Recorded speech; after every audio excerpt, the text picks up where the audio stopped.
கௌரவ அழைப்பாளராக வந்திருக்காரு. வாங்க சார்.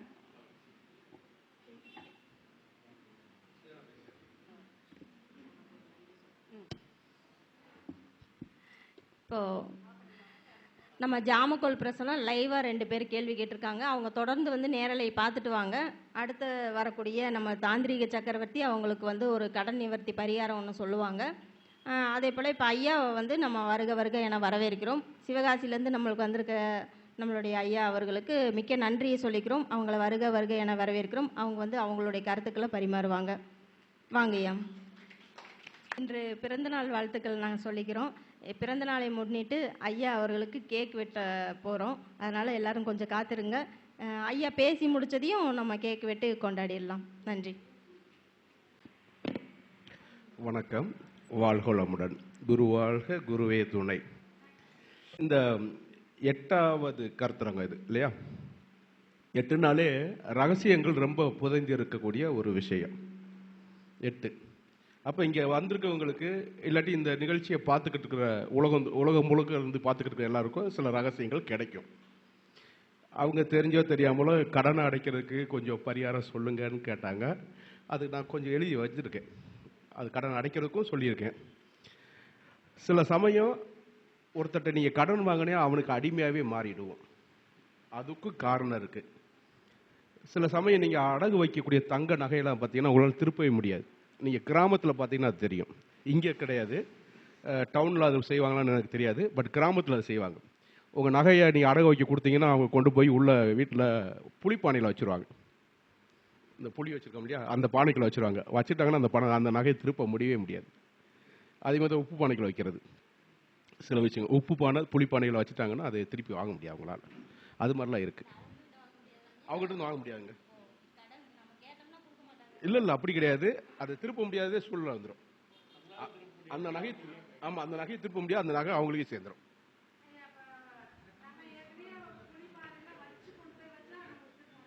இல்லைங்க, நீங்க செய்யலாம். முக்கியமான கேள்விதான், இல்லைன்னு சொல்லல. பட் அதாவது உங்களுக்கு தெரியும், அந்த கிராமத்தில் நம்மளுக்கு தான் தெரியும். இன்னைக்கு தான் சிசிடிவிலாங்க. அந்த காலத்தில் எதுவுமே சிசிடிவி கேமரா கிடையாது. திண்ணை இருக்கும், பாட்டி உட்காந்துருப்பாங்க. அவங்க தான் சிசிடிவி. தெளிவாக ஒவ்வொருத்தரை பற்றி சொல்லுவாங்க. இவ இப்படிப்பட்ட தெளிவாக சொல்லுவாங்க. அப்போ யாருக்கிட்ட வச்சா வரும், யாருக்கிட்ட வச்சா வராதுங்கிற விஷயம் அவங்களுக்கு நல்லாவே தெரியும். தெரிஞ்சே போய் மாற்றம் பார்த்தீங்களா, அதுதான் அந்த உங்கள் நேரம். அது சொல்லுவார். நம்மளுக்கு தெரியும் இவர்கிட்ட போனால் திருப்ப முடியாதுன்னு தெரியும். எங்கள் ஊரில் இன்றைக்கி நாங்கள் பார்க்குற சில ஆள்கிட்ட, ஒரு ஆள்கிட்ட கடன் கொடுத்துட்டீங்க அப்படின்னா உங்கள் வீடை விற்று அவங்ககிட்டே போயிடும். அதை நான் பார்த்துருக்கேன். சிலருக்காக ரொம்ப ஹானஸ்ட்டாக நீங்கள் முதல்ல திருப்புறதுக்கு என்ன வழி அதை பாருங்கிறதுக்கு அவங்களே பூஸ்ட் கொடுப்பாங்க. சார் நீங்கள் கடன் வாங்கிட்டீங்க, சீக்கிரம் திருப்ப பாருங்கள். அவங்க கைராசியானாலும் திரும்ப என்னென்னா இவங்க மூலமாக அடுத்தடுத்த பிஸ்னஸ் தொடங்கி அவங்ககிட்டே கடன் வாங்கி இவங்க பிஸ்னஸில் டெவலப் ஆவாங்க. அவங்க என்னென்னா மகிழ் வித்து மகிழ், அவனையும் ஒரு மகிழ்ச்சியில் வச்சு நம்மளும் மகிழ்ச்சியாக இருக்குது. சிலர் இருக்கா அவன்கிட்ட நம்ம வந்துட்டா முடிச்சு அந்த மாதிரி இருக்காங்க.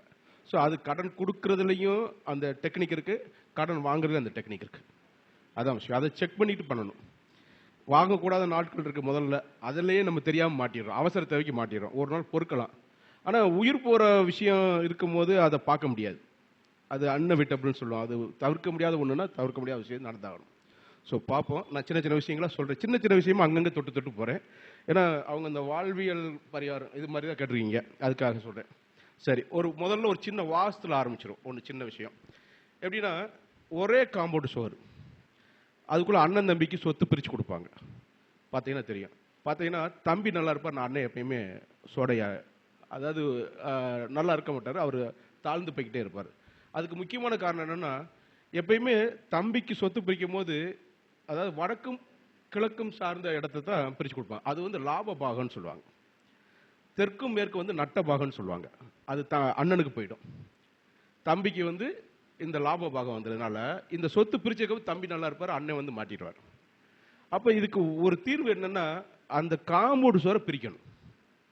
ஒரே காம்பவுண்ட் சுவருக்குள்ள இருக்கிற வீடா 2 பேர் வாழக்கூடாது.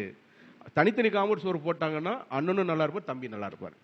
இது சின்ன விஷயம்தான். இதை கொஞ்சம் நம்ம செலவுக்காக பார்த்துக்கிட்டு நீ பாதி செலவு போடு, ஏன்னா பங்காளியாக மாறிடுறாங்க. அண்ணன் தம்பி நல்லா, ஒரே வயிற்றுல பிறந்த ஒரு தாய்க்கு பிறந்த அண்ணன் தம்பி நல்லவங்களா தான் இருப்பாங்க. வரக்கூடிய மனைவி வேற வேற இடத்துல இருந்து வர்றதுனால அவங்களால அந்த சகிப்புத்தன்மை இன்னைக்கு கொஞ்சம் கம்மி. அந்த சகிப்புத்தன்மை கம்மிங்கிறதுனால அது எல்லாமே அந்த காலத்தில் உங்களுக்கு தெரியும், ஒரே வீட்டுக்குள்ள நாங்களும் கிராமத்தில் எனக்கு நல்லா விவரம் தெரியும், ஒரு ரூம் தான் எங்க பாட்டியோட வீடு. அங்க எங்க குடும்பம், எங்க அத்தைங்க நாலு அத்தைங்க எல்லாம் அங்கதான் ஒரே இடத்துல தான் வாழ்ந்துருந்தோம். எங்களுக்கு நல்லா ஞாபகம் இருக்கு, சின்ன இடத்துக்குள்ள இருந்திருக்கோம். பட் இப்போ வீடுலாம் பெருசா இருக்கு, ஆட்கள் கம்மியா இருக்காங்க, ஆட்கள் ரொம்ப கம்மியா இருக்கிறாங்க. மனசு வந்து குறுக்கிடுச்சு. விஷயம் அதுதான். ஒருவேளை அவங்க சொந்தக்காரங்க வீட்டுக்கு வந்தா கூட ரொம்ப நாள் தங்க விடாம வைக்கிறதுக்கு என்ன வழி அதெல்லாம் பார்த்துருவோம். போன உடனே அப்படியா இந்த வந்துடுறேன், வரவே வராத போடு கூட நம்ம ஆக்ஷன் கொடுத்து போயிடுவோம். இதெல்லாம் நடக்குது சொல்ல வரேன். மனசு இன்னைக்கு கொஞ்சம் சுருங்கிடுச்சுன்னு சொல்றேன். அந்த உலகம் சுருங்கினதுனால, அந்த கைக்குள்ள வந்ததுனால அதுவும் ஒரு காரணம். இல்லாட்டி போய் பத்திரிக்கை வச்சு ஆட்களை கூப்பிட்ட காலம்லாம் இருக்கு. இப்போ நீ மாறி போச்சு. ரைட், சரி. அப்போ இந்த சொத்து பிரிக்கும் போது அந்த தனித்தனி சொத்துக்களை தனியாக பிரிச்சிடணும். ஒரே இதுக்குள்ள ஒரே ப்ரீமிசஸ்குள்ள இருந்தீங்கன்னா ஒருத்தர் தாழோ ஒருத்தர் உயரவும் வாய்ப்பு உண்டு. ரைட். அடுத்து பெண்களுக்கு ஏற்பட மாதவிடாய் காலம் இருக்கு இல்லையா, அதுல ஒரு சின்ன சின்ன பிரச்சனை இருக்கு, சின்ன விஷயம் இருக்கு. அதாவது என்ன கிழமையில மாதவிடாய் ஏற்பட்டால் என்ன பிரச்சனை அப்படின்னு ஒரு விஷயம் இருக்கு. ஞாயிற்றுக்கிழமையில மாதவிடாய் வந்துச்சுன்னு வச்சுக்கோங்களேன், அந்த மாசம் முழுவதும் ஏதாவது ஒரு வகையில அவங்களுக்கு நற்பெயர் கெடும், நற்பெயர் வந்து விரயமாகும், அல்லது கௌரவ குறைவான சம்பவங்கள் நடக்கும். இத அந்த நீங்க அனுபவிச்சு பார்த்தீங்கன்னா, அந்த ஃபீல் பண்ணி பார்த்தீங்கன்னா அது இருக்கான்னு பார்த்துருக்காங்க, ஃபீல் பண்ணி பாருங்க, அது தெரியும். செவ்வாய்க்கிழமையில மாதவிடாய் வந்துச்சுன்னா அந்த மாதம் முழுக்க உடல் சோர்வு ஏற்படும், அந்த மாதம் முழுக்கவே உடல் சோர்வு ஏற்படும், ஆரோக்கியம் குறையும்.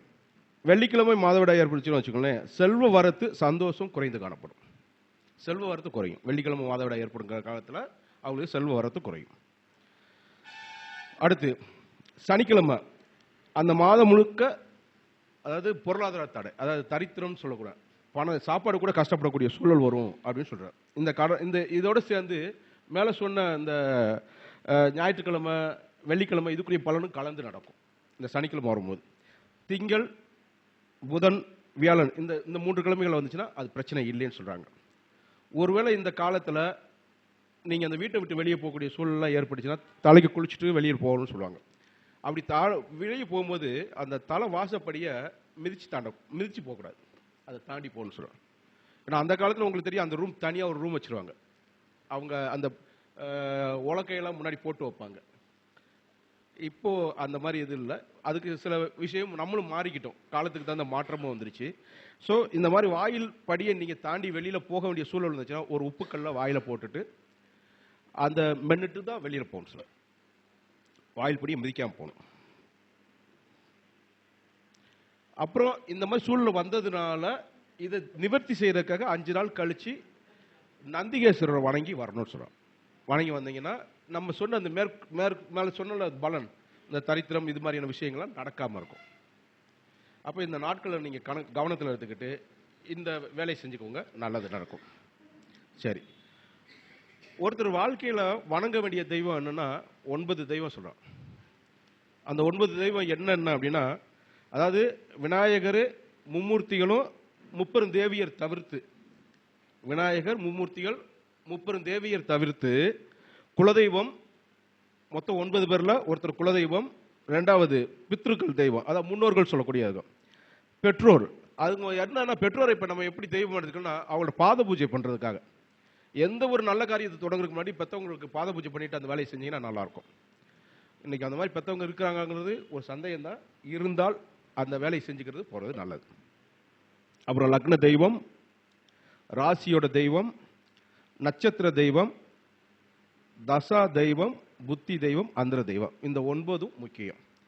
இந்த 9 தெய்வங்களையும் மாசத்துல, அதாவது டெய்லியும் உங்களால முடிஞ்ச ஒரு 10 நிமிஷம் காலையில எந்திரிச்சு தியானம் பண்ணிட்டு போனீங்கன்னா ஓகே, குட், அந்த நாள் பூரா நல்லா இருக்கும். இதுல பாருங்க, அந்த தசா புத்தி அந்தர தெய்வங்கள் மாறுவாங்க. அந்த தசா காலம் முடிகிற வரைக்கும் ஒரு தெய்வம் இருக்கும், புத்தி அந்தர தெய்வங்கள் மாறுவாங்க. அப்ப அந்த 9 தெய்வங்கள் தான் உங்களுக்கு அந்த காலத்துல உங்களை வழி நடத்தும், மனசுல வச்சுக்கோங்க. அப்புறம் அன்னை மகாலட்சுமி தான் இந்த செல்வங்களுக்கு அதிபதி.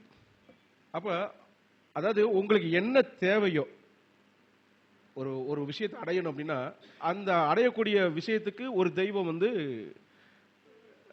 நம்ம அசைன் பண்ணியிருப்போம். சரிங்களா? அந்த தெய்வத்தை அந்த ஒரு குறிப்பிட்ட நாளில் விரதம் இருந்து துதிப்பதன் மூலமாக நீங்க நினைச்சதை அடையலாம்.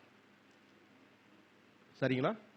என்ன விஷயத்துக்காகவோ, இப்போ அம்மா கல்யாண விஷயத்துக்காக பேசுறாங்க, அந்த பொண்ணுக்கு கல்யாண விஷயமா பேசுறாங்கன்னு வச்சுக்கோங்க. அவங்க என்ன பண்ணணும் அப்படின்னா, அந்த சுக்கிரன் அல்லது அவங்களோட அந்த மகளோட 7ஆம் இடத்து அதிபதி குறிக்கக்கூடிய தெய்வத்தை வணங்கிட்டு வரணும். வெள்ளிக்கிழமை அந்த அம்மா வணங்கிக்கிட்டு வந்தாங்க. ஒரு 9 வெள்ளிக்கிழமை தொடர்ந்து வணங்கிட்டு வந்தாங்களே, அந்த குங்கும அர்ச்சனை சொல்லுவாங்க. அந்த தெய்வத்தோட பேர், அதாவதுங்க மந்திரம் நமக்கு சொல்ல தெரியலன்னு வச்சுக்கோங்க, தெய்வத்தோட பேரை சொல்லி எடுத்து வச்சா போதும். குங்குமத்தை ஒரு டப்பால வைக்கிறீங்க, ஒரு இதில் வச்சிருக்கீங்க, பக்கத்தில் ஒரு இலையில அந்த தெய்வத்தோட பேரை எடுத்து வைங்க. ஒரு 108 தடவை எடுத்து வைங்க. அவ்வளோதான். ரைட்டுங்களா? அது எடுத்து வச்சது, அதாவது லட்சார்ச்சனை சொல்றாங்களா, 108 அர்ச்சனை, 1008 அர்ச்சனை, லட்சார்ச்சனை சொல்றான். லட்சார்ச்சனை நம்ம ஒரு நாள் பண்ண முடியாது.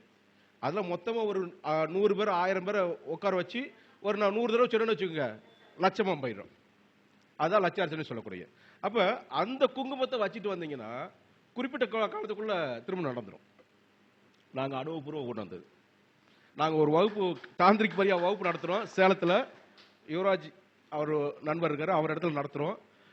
மாதத்தில் ஒரு பையனுக்கு, என்கிட்ட ஜாதகம் பார்த்த பையனுக்கு பக்கத்தில், சேலத்து பக்கத்தில் ஒரு கிருஷ்ணகிரி பக்கம், நாங்கள் இங்கே அந்த அவங்கள வச்சு ஒரு சின்ன பரிகாரம் செய்கிறோம். அடுத்த மாதம் அந்த பையன் அத்தனை பேருக்கு பத்திரிக்கை வச்சுட்டு போனார். சேலத்தில் நடந்தது. அது ஒரு எல்லாத்துக்கும் ஒரு கூஸ்பம்பா இருந்துச்சு. அவர் இத்தனைக்கும் கவர்மெண்ட் ஸ்டாஃப். அந்த பையன் எல்லாருக்கும் பத்திரிக்கை வச்சார், எல்லாரும் வந்திருக்கு அப்படின்ட்டு போனார். ஸோ அது ஒரு இது சொல்கிறேன். என்னன்னா, அந்த தெய்வம் நின்று செய்யும், கண்டிப்பாக செய்யும். இது ஒன்று. அப்படி இருக்கும்போது நமக்கு என்ன தேவை? செல்வ வளம் கண்டிப்பாக இருக்கணும். அப்போ மகாலட்சுமி அப்படின்னா, மகாலட்சுமிக்குரிய நோன்பு என்னென்னவோ அதை நம்ம செய்யணும். அப்போ ஒவ்வொரு மாதமும் அந்த நோன்பு வரும். அப்படிங்கும்போது வரலட்சுமி விரதம், இது ஆடி மாத வளர்பிறை வெள்ளிக்கிழமை. அப்போ இந்த பெண்கள் ஆடி மாதம் இப்போ முடிஞ்சிருச்சு, ரைட்டுங்களா? இருந்தாலும் அடுத்த இதில் நீங்கள் ஒரு சைக்கிளில் இதை வச்சுக்கோங்க. அடுத்து ஆவணி மாதம் வளர்பிறை அஷ்டமி விரதம், அஷ்டமி தீதியில் வரக்கூடிய அங்க விரதம். ஆவணி மாதம் வளர்பிறை பஞ்சமிக்கு ஸ்ரீலட்சுமி பஞ்சமின்னு ஒரு பேர் இருக்கு. ஆவணி மாதம் வளர்பிறை பஞ்சமிக்கு ஸ்ரீலட்சுமி பஞ்சமின்னு பேர் இருக்கு.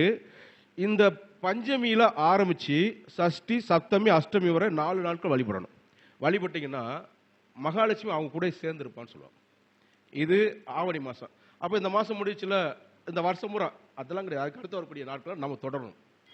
நம்ம எதை நினச்சிக்கிட்டு இருக்கோமோ அதுதான் அதுவாகவே நம்ம மாறுவோம், இல்லாட்டி அதுவாகவே நமக்கு கண்ணில் தெரியும் சொல்லுவாங்க. அதான் கதை. அடுத்து புரட்டாசி மாதத்தில் வரக்கூடிய வளர்பிறை அஷ்டமி முதல் தேய்பிறை அஷ்டமி வரை 16 நாள் விரதம் இருந்து சோடசலட்சுமி விரதம் சொல்லுவாங்க. இது பேர் 16 சோடசலட்சுமின்னு சொல்லுவாங்க. இந்த விரதத்தை நீங்கள் கடைபிடிச்சு வந்தீங்கன்னு வச்சுங்களேன், 16 வரைக்கான செல்வங்களையும் அடையலாம். சோடசலட்சுமி பூஜை, இன்னொரு பூஜை இருக்கும், சோடச பூஜைன்னு ஒன்று இருக்கு. அது எப்படின்னா, அந்த மதகுல செய்வாங்க. தண்ணி திறந்து விடுறாங்கள மதகு, அதில் 16 மதகு இருந்துச்சு. அந்த 16வது மதகுல இந்த பூஜை ஒன்று செய்வாங்க. ஆனால் அது கொஞ்சம் கடுமையான பூஜை. முதல்ல கவர்மெண்ட் அந்த, ஏன்னா மதகுல போய் செய்யறதெல்லாம் கொஞ்சம் சாதாரண வேலையில குண்டு வச்சுட்டேன்னு சொல்லிடுவாங்க. அப்புறம் எவ்வளோ நம்ம பூஜை பண்ணிட்டு போக, அந்த மாதிரி அதாவது தெரியாமல் நடக்கும். நல்லவனுக்கு பூராமே அப்படி தான் நடக்கும். நல்லவன் அங்கிட்டு போய்கிட்டு இருப்பான், எவனோ ஒருத்தர் கொலை பண்ணி போட்டு போயிடுவான், இவனை போய் மாட்டிக்குவான். அதை நான் நல்லவன் நிரூபிக்கிறதுக்கே 40 வருஷம் ஆயிடும். நான் அந்த கொலை செய்யல நிரூபிக்க 40 வருஷம் ஆயிடும். அப்போ என்னன்னா, அவனுக்கு வலுவான அந்த தசாபதி, பாதகாதிபதி தசாபதி நடந்துச்சுன்னா தான் அந்த வேலையெல்லாம் செய்யும். கரெக்டாக 17 வருஷம் புதன் தசை ஆரம்பிக்கும் போது, 17 வருஷம் நடக்கும் போது இந்த மாதிரி சூழ்நிலை மாட்டிட்டு வச்சுக்க, 17 வருஷம் வச்சு செஞ்சிடும். அதுக்கு சொல்லுவார். ஸோ இந்த சோடச லட்சுமி பூஜைங்கிறது அந்த 16 இந்த அஷ்டமியில் ஆரம்பிச்சு அடுத்த அஷ்டமி வரைக்கும் செஞ்சுட்டு வந்துட்டீங்கன்னா 16 வகையான செல்வமும் கிடைக்கும். இது ஒன்று. அப்போ அது புரட்டாசி மாதம் மனசில் வச்சுக்கோங்க. அடுத்து ஐப்பசி மாதம் பௌர்ணமியில், அதே மாதிரி ஐப்பசி மாதத்தில் வரக்கூடிய அமாவாசையில், இந்த ரெண்டு நாள்லையும் மகாலட்சுமி பூஜை செஞ்சீங்கன்னா அது குபேர பூஜைன்னு சொல்கிறான். அதுக்கு பேர் குபேர பூஜை. அதை குறித்து வச்சுக்கோங்க. கார்த்திகை மாதம் பஞ்சமி, இதுக்கும் ஸ்ரீ பஞ்சமின்னு பேர்.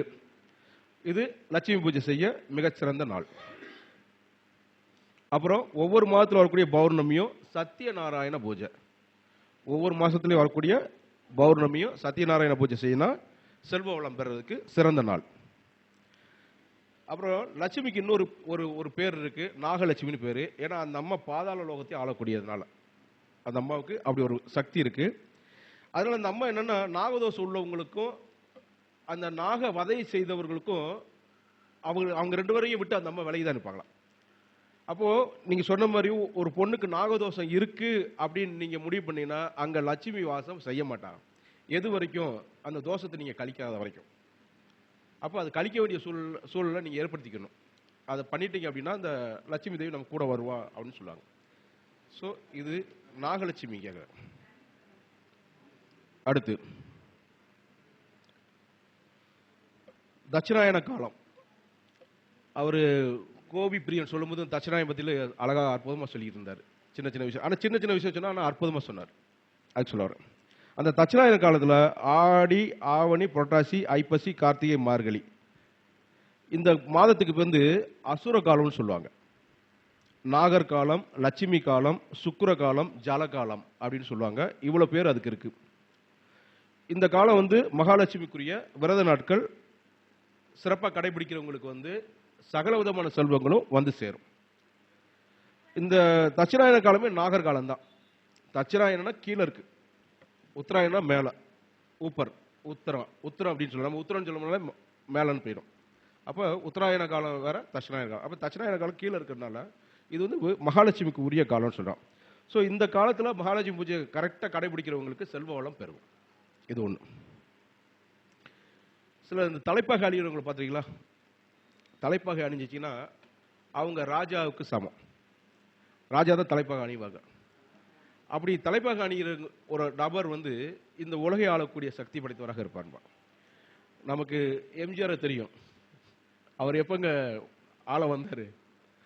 தொப்பி போட்டதுக்கு அப்புறம் தான் வந்தார். பொதுவாக அந்த ஆண்கள் தலை சீவும் போது, தலை கோதும் போது இந்த சைடு உச்சி எடுக்கும். சைடு உச்சி எடுத்தீங்கன்னா தலைக்கு எதுவும் வைக்க தேவையில்லைங்க. சிலர் சென்ற உச்சி எடுத்து பண்ணுவாங்க. சென்ற உச்சி அது பெண்கள் எடுக்கிறது. ரெண்டு சரிசம வகுடு எடுக்கிறது பெண்கள் தான் எடுக்கணும். ஒரு ஆண்கள் அப்படி எடுத்தாங்கன்னா அதுக்கு மேல தலையில தலைப்பாக வைக்கணும். வைக்காம இப்படி வச்சாங்க அப்படின்னா அவங்களோட வாழ்க்கையில அந்த காலத்துல கஷ்டத்தை அனுபவிக்க வேண்டிய சூழல் வரும். அது நீங்க நல்லா அனுபவிச்சு பார்த்தா தெரியாது. இது அந்த தலைப்பாகைக்கு என்னென்னலாம் இருக்குன்னா, நீங்க கோவில்ல நன்கொடை கொடுக்குறது, கோயிலுக்குள்ள போனீங்கன்னா அவங்க தலைப்பாகை கட்டுறாங்க இல்லையா? அது எதுக்குன்னா அந்த மரியாதை. விஷயம் என்னன்னா, தலையின் பாகையின் மேல் லட்சுமி அமர்வாளாம். அதனாலதான் ராஜாக்கள் அந்த காலத்துல அந்த சேர்ல உட்காரும் போது தலையில அந்த கிரீடம் வச்சு தான் உட்கார்ந்தாங்க. இருக்கிற எல்லா தெய்வமும் பாருங்க, கிரீடம் இல்லாத தெய்வம் எந்த தெய்வம் பார்க்க முடியாது நீங்க.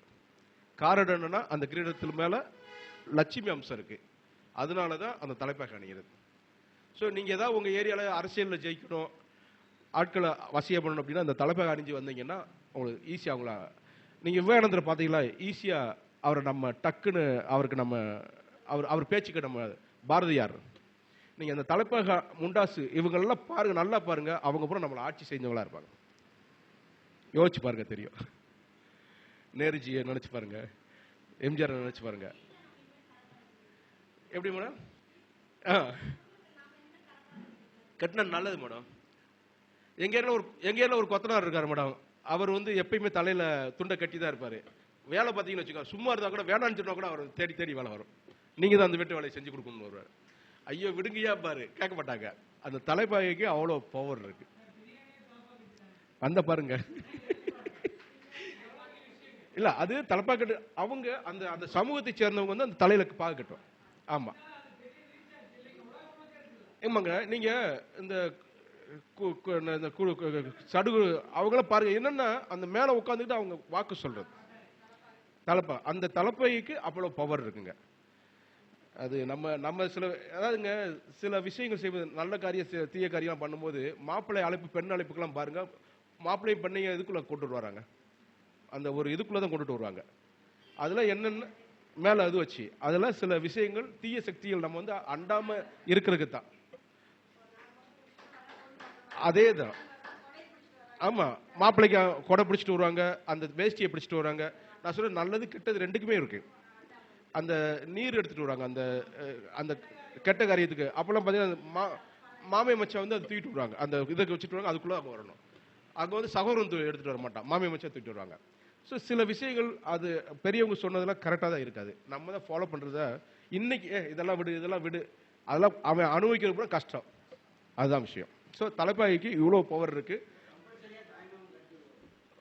ஆமாம், தலைப்பாய் கட்டணுங்க. கட்டினோம்னா அங்கே லட்சுமி வந்து மேலே வந்து உட்காரும் போது ஆட்டோமேட்டிக்காக அவன் முகத்தை பாருங்களேன் ஜொலிச்சிடும். இதுதான் கதை. சரிங்களா? அடுத்து வில்வ மரம். இந்த வில்வ மரத்துக்கு பேர் சிவலட்சுமின்னு பேர். மேலே சிவனும் அதன் அடிப்பாகத்தில் லட்சுமி இருக்காங்க. ஸோ நீங்கள் எந்த கோயிலுக்கு போயிட்டு வந்தாலும் சரி, கோயில் சுற்றி வந்தாலும் சரி, கோயிலில் இருக்கக்கூடிய வில்வ மரத்தில் வந்து ஃபைனலாக வந்து அந்த கீழே பார்த்து வணங்கணும். கீழே விளக்கு பொருத்தக்கூடாது. வில்வ மரத்துக்கு கீழே விளக்கு பொருத்தக்கூடாதுங்க. விளக்கு பொருத்தாமல் சாமி கும்பிட்டு வரணும். அது முக்கியம். ஸோ இது ஒன்று. எங்க அதெல்லாம் செய்யாதீங்கம்மா, அதை செய்யக்கூடாது. ம்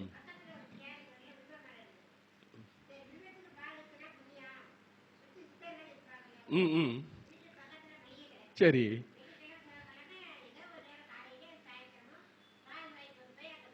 சரி, அதான் அந்த கற்பூரெல்லாம் பொருத்தக்கூடாதுன்னு சொன்னாங்க. ஏன்னா அந்த அடிப்பாகத்தில் லட்சுமி இருக்கா அப்படின்னு சொல்லி அந்த நெருப்பு வைக்க வேணாம்.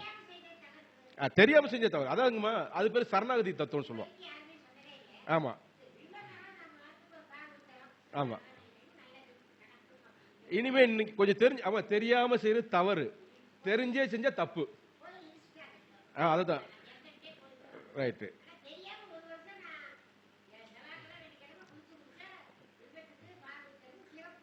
சரி, கவலைப்படாதீங்க. தவறுக்கு மன்னிப்பு உண்டு, தப்புக்கு தண்டனை உண்டு. அதான் தவறுக்கு மன்னிப்பு உண்டு, தவறுக்கு மன்னிப்பு உண்டு. இனிமே செஞ்சா தப்பு. அதுதான் ஈஸி. அது மன்னிப்பு உண்டு. அது வந்து நம்ம தெய்வம். அதாவது தெய்வம் வந்து நம்மளை வந்து குழந்தையா தேர்த்து. எந்த தாயும் வந்து தன்னோட குழந்தைகளை வந்து எப்போ ஒருபோதும் வெறுக்கிறது கிடையாதுங்க. கெட்டதே செஞ்சாலும் மகன் மகள் அந்த தாய்க்கு கெட்டதே செஞ்சா கூட ஒருபோதும் தாய் வந்து மறுக்க மாட்டான். ஆமா.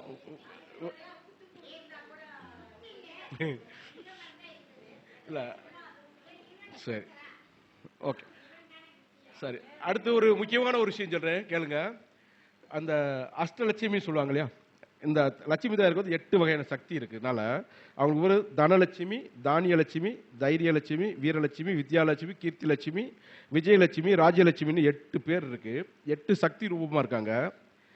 இந்த 8 சக்தி ரூபத்தையும் நீங்க ஒரே தமிழ் மாசத்துல போய் கும்பிட்டுட்டு வந்தீங்கன்னு வச்சுங்க, விரதம் இருந்து கும்பிட்டு வந்தீங்கன்னா நீங்க யூ வில் பிகம் அந்த கோடீஸ்வரர் அந்த மாதிரி தான் சொல்லுவோம். ஆனா அந்த ஒரு மாசம் செய்யவே விட மாட்டாங்க, செய்யவே விடாது. செஞ்சு மட்டும் பார்த்துட்டீங்கன்னு வச்சுக்கோங்க, அது வேற லெவலில் உங்களை கொண்டு போய் விடும். அப்ப அந்த கோவிலோட பேர் சொல்றேன், எழுதிக்கோங்க. இல்ல, திருவாரூர் ஸ்ரீவாஞ்சியம், திருவாரூர் ஸ்ரீவாஞ்சியம், வைக்கல், திருக்கோலம்பம்,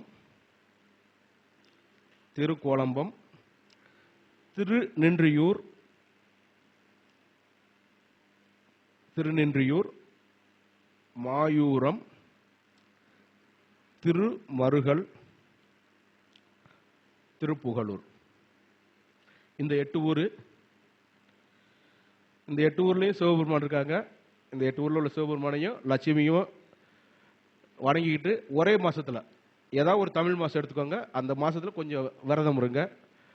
விரதங்கள் பெரிய விஷயம், சைவமா இருந்தா போதும். பட்னி கிடக்கலாம் சொல்ல. ஏன்னா இந்த காலத்துல நம்ம உணவு பழக்கத்தினால நம்ம உடம்பு பூரா போச்சு. அதனால பட்னி இல்லாம, அதாவது ஜீவகாருண்யமாக இருந்து இந்த ஒரு மாசத்துல இந்த ஊருக்கு 8 ஊருக்கும் போயிட்டு வாங்க. இவள் பிகம் கோடீஸ்வரர் தான். அதில் நான் ஷுவராக உங்களுக்கு எழுதி தரேன், நீங்கள் போயிட்டு வாங்க. ஆமாம். அடுத்து யானை படம் வச்சு அதுக்கு கீழே கஜலட்சுமி யந்திரம்.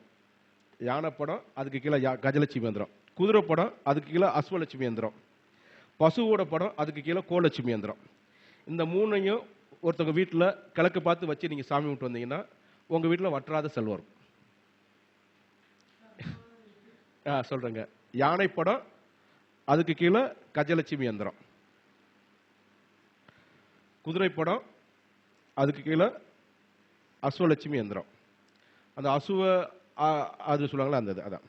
அப்புறம் பசுவின் படம் அதுக்கு கீழே கோலக்ஷ்மி யந்திரம். இந்த மூணையும் உங்கள் வீட்டு பூஜை ரூமில் கிழக்கு பார்த்து வச்சு வணங்கிக்கிட்டு வந்தீங்கன்னா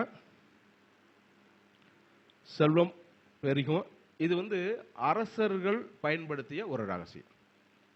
அந்த காலத்தில் அரசர்கள்ட்ட இருக்கும், எல்லா அரசர்கள்ட்டையும் அந்த பூஜை ரூமில் இது இருக்கும். இதாக்கள். அப்புறம் அஷ்டலட்சுமி யாகத்தை வந்து வருஷத்துக்கு ஒரு முறையாவது நம்ம வீட்டில் செய்யணும். செய்ய முடியாத பட்சத்தில் எங்கேயாவது நடந்துச்சுன்னா அதில் போய் நம்ம கலந்துக்கணும். கலந்துக்கிட்டு அங்கே தேவையான அந்த யாகத்துக்கு தேவையான பொருட்களை நீங்கள் வாங்கி கொடுத்து அதை ஆகுதி பண்ணி அந்த க்ரீம் அப்படின்னு சொல்லி அந்த மந்திரத்தை சொல்லி உள்ளே போட்டு வந்தீங்கன்னா அதாவது உங்கள் வீட்டில் செல்வ வளம் வற்றாமல் இருக்கும். இது ஒரு முக்கியமானது. புரசு, அத்தி, அரசு, ஆள், வன்னி, கருங்காலி, ஆயுரம், வில்வம் இந்த சமித்துகளோட சேர்த்து பசு நெய், நெற்பொரி, பயறு, உளுந்து, திலம், நெல், கோதுமை, நீவாரம், சத்து மாவு, தயிர், பால் இதெல்லாம் ஓம் க்ரீம் என்று சொல்லி ஆகுதி செஞ்சால் பலன் நிச்சயம் உண்டு. இதெல்லாம் மனசில் வச்சுக்கோங்க. ஓரளவு உங்களுக்கு ரெக்கார்டிங்கில் இருக்கிறதுனால நீங்கள் பின்னாடி போட்டு கொஞ்சம் அப்படி நிப்பாடி எழுதி வச்சுக்கலாம். அதை பார்க்குறவங்களும் சொல்கிறேன், இங்கே வந்தவங்களும் சொல்கிறேன். அடுத்து வெற்றிலை பற்றி ஒரு ரகசியம். வெற்றிலை அது பேர் வெற்றி இலை, வெற்றி இலை ரெண்டு பேரும் அதில் இருக்குது. ஏன்னா பூ இதெல்லாம் காய்க்காத ஒரு விஷயம், ஆனால் அது வெற்றி இலை. இந்த வெற்றிலை இல்லாத எந்த ஒரு விசேஷமும் பூர்த்தியாகாது. வெற்றிலை இல்லாட்டி அது பூர்த்தியாகாது.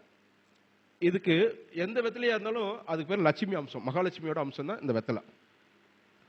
திருவாதிரை நட்சத்திரம் எழுதிக்கோங்க. திருவாதிரை நட்சத்திரம் அன்னைக்கு அந்த திருவாதிரை நட்சத்திரம் முடியுக்குள்ள 60 நாளிகைக்குள்ள 27 வெத்தலை, மொத்தம் 27 வெத்தலை எடுத்துக்கணும். இந்த வெத்தலை எப்படி இருக்கக்கூடாது? அழுகி இருக்கக்கூடாது, ஓட்டம் இருக்கக்கூடாது, பிஞ்சு இருக்கக்கூடாது, நல்ல வெத்தலை எடுத்துக்கணும். அப்போ 27 நட்சத்திரம்னு வச்சுக்கோங்களேன். இதை 3 பிரிச்சுக்கணும். பிரித்து 27 3 பிரித்து 9 இதாக பிரித்து வச்சுக்கணும். வச்சுக்கிட்டு நம்ம கிழக்கு பார்த்து உட்காந்துக்கணும். உட்காந்துக்கிட்டு நமக்கு ஏத்தாப்புல ஒரு கண்ணாடியை மாட்டி வச்சுக்கணும். ஒரே ஒரு கொட்டைப்பாக்கு 3 வெத்தலை எடுத்துக்கணும். வேணும் என்றால் கடுகளவு மட்டும் சுண்ணாம்பு சேர்க்கணும், அதுக்கு மேலே சேர்க்கணும். அதை உட்காந்து மெல்லணும். நல்லா மென்னு சாரெல்லாம் முழுங்கி எல்லாமே முழுங்கிடணும். இது மாதிரி 9 பயணம் செய்யணும். அந்த 24 மணி நேரத்துக்குள்ள செஞ்சீங்கன்னா, அதாவது செய்யணும். செஞ்சீங்கன்னா சொல்றோம்ல, நான் எதை தின்னா பித்தம் தின்னு சொல்றோம்ல, வெத்தலை தின்னு பித்தத்தை தீர்த்துக்கோங்க நான் சொல்றேன். நான் உங்களுக்கு நல்லா சொல்றேன், அந்த மாதிரி சொல்றேன். அப்ப ஜீரணத்தில் எல்லாமே, அதாவது உங்க ஒரு நாள்லயே எல்லாமே சரியாயிடும். இது ஒரு பாஸ்டிங் மாதிரி கூட வந்துடும். ஒன்று உடம்பு சரி பண்ணிடும், செல்வ வளத்தை பெருக்கும். இதான் ரொம்ப இருந்துச்சு, நல்ல பிரகாசமா இருந்தாங்க. பட் இது வந்து செல்வ வளத்தை பெறக்கூடிய ஒரு ரகசியம், ஒரு நாள்ல செய்யறது. அதை கொஞ்ச நேரம் கழிச்சு ஒன்று. அண்ட் தென் என்னன்னா, நீங்க ஒரு வட்டம் வெத்தலை போட்டு முடிச்சிட்டீங்கன்னா உங்க வேலையை பார்த்துக்கலாம். ஆனா எந்திரிச்சு மென்னுக்கிட்டே வேலை பார்க்க கூடாது. உட்காந்து மென்னு முடிச்சிடணும். எந்திரிச்சு மற்ற வேலையை பார்க்கலாம். அண்ட் தென் கொஞ்ச நேரம் கழிச்சு திரும்ப வந்து உட்காந்து சாப்பிட்டு முடியறதுக்குள்ள 9 பயணம் பண்ணீங்கன்னா இது செல்வ வளத்துக்கான ஒரு ரகசியம். மனசுல வச்சுக்கு. ஆமா, நீங்க நாளைக்கு இருந்து திருவாதிரையில் ஆரம்பிங்க. முதல்ல திருவாதிரையில் ஆரம்பிங்க. இது என்னன்னா அறிவியல் பூர்வமான இதுல ரொம்ப விஷயம் இதுல இருக்கு. அது ஒரு ரகசியம் தான், அதுவும் ரொம்ப இருக்கு. அதுல தாம்பத்திய உறவும் இதுல சிறக்கும். திருவாதிரை அந்த சிவன் அந்த ஒரு விஷயம் இருக்கு அதுல. சரி, அடுத்து ஆமா, அது ஒரு போகக்காரகன், அது ஒரு இது இருக்கு. மற்ற இதெல்லாம் பெருக்கும், எல்லா விஷயமும் இருக்கு. சில விஷயங்களை வந்து நம்ம சொல்றோம்ல, சில இதுக்கு அதாவது இதுக்கு இதுதான் அர்த்தம் அப்படின்னு போயிடுவாங்க. அந்த மாதிரி சின்ன இது இருக்கும், அதை விட்டுருவோம்.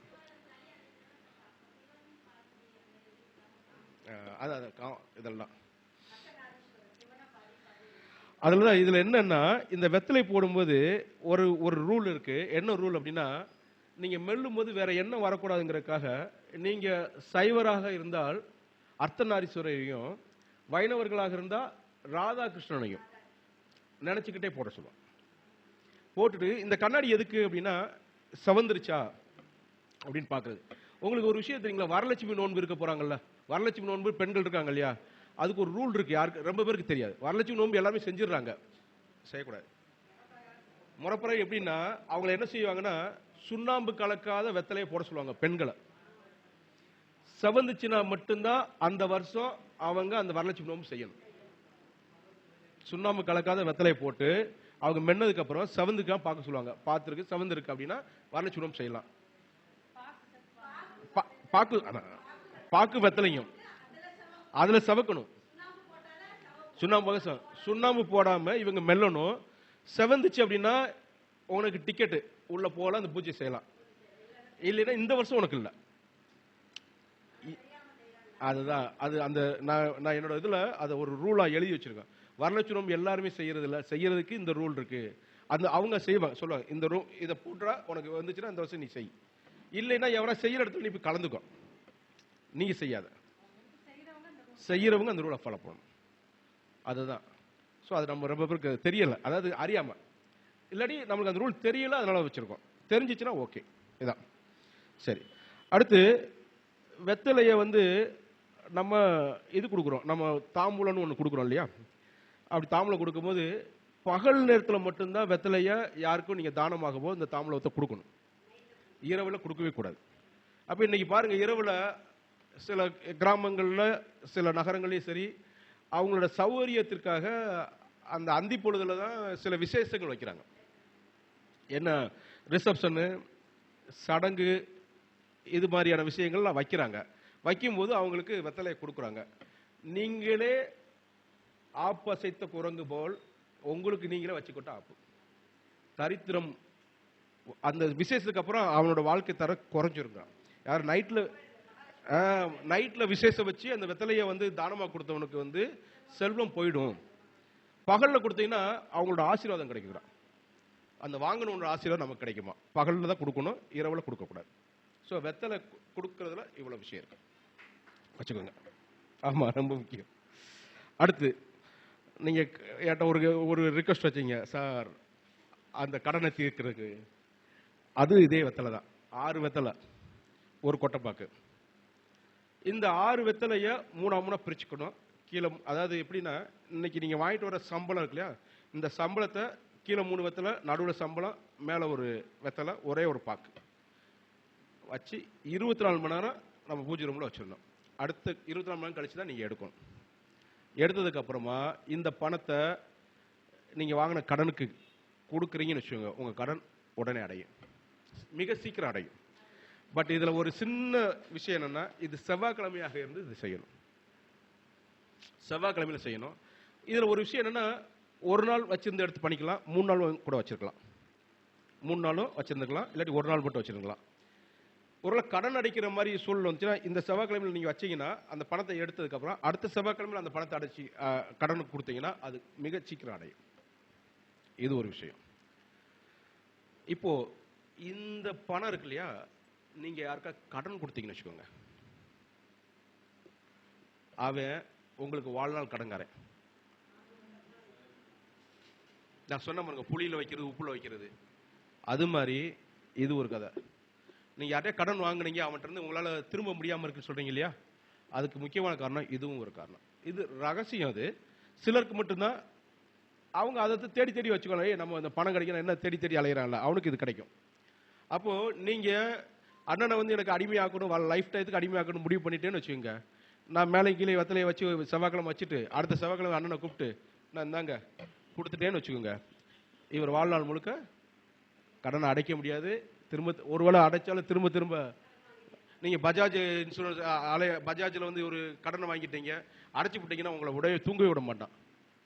அடைக்காட்டியும் தூங்க விட மாட்டான், அடைச்சிட்டீங்கன்னா தூங்க கூட விட மாட்டான். 10 பேர் வாசல் இருப்பான், நீ கடன் வாங்குங்க கடன் வாங்குங்க கடன் வாங்குங்க, உங்களுக்கு சிபில் இருக்கு, அது வேற விஷயம்.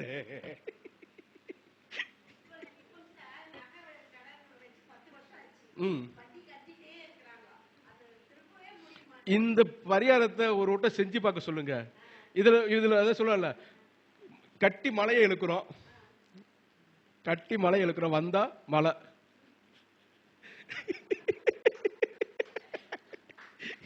ரொம்ப சிம்பிளா, இது வந்து ரொம்ப கஷ்டமான விஷயம் இல்லைல்ல. ரொம்ப ஈஸியா சிம்பிளா சொல்றேன். ஆனா அந்த 24 மணி நேரம் பொறுக்கணும், அந்த செவ்வாய்க்கிழமையா இருக்கணும், இதெல்லாம் கொஞ்சம் ஃபாலோ பண்ணீங்கன்னா ஷூரா இது நடக்கும்.